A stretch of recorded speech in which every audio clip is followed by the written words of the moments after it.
الرحمن الرحیم. عزیز طالبات، اس سے پہلا ہمارا موضوع تھا اردو قصیدہ، قصیدے کے اجزائی ترکیبی، قصیدے کا مقصد، قصیدے کا مدعا.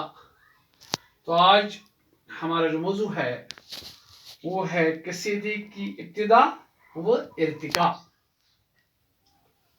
اردو میں قصیدے کے اولین نمونے دکن میں 16ویں صدی سے ملتے ہیں.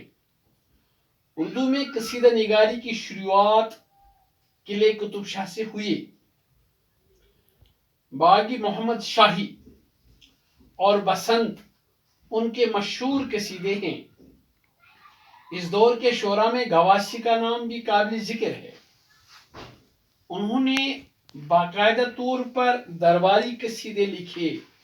درباری قصیدے وہ قصیدے جو قصیدہ گو شعراء درباروں سے متعلق تھے اور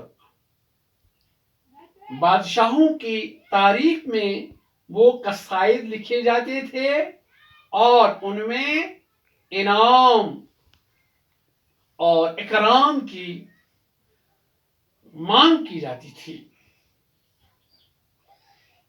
ان کی کلیات میں 35 قصیدے ہیں. بیجاپور کے علی عادل شاہ کے 6 قصیدے ملے ہیں.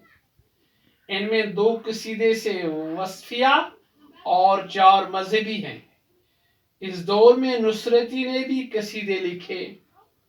انہوں نے اس صنف سخن کو بہتر طریقے سے برتتے ہوئے 12 قصیدے لکھے. ان کا ایک مشہور قصیدہ قلعہ پنالہ ہے. اردو قصیدہ نگاری میں محمد رفیع سودا خاصا اہم مقام رکھتے ہیں. سودا نے اردو قصیدے کو فارسی قصیدے کے ہم پایا بنا دیا.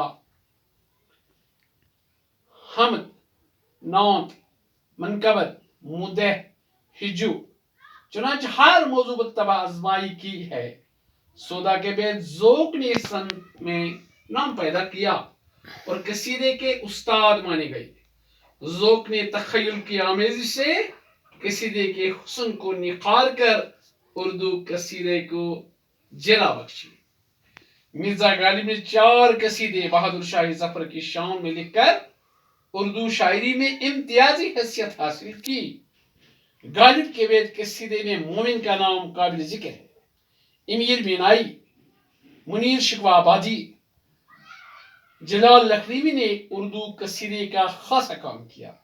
پھر 16ویں صدی کے شروع میں محسن کاکوروی نے قصیدوں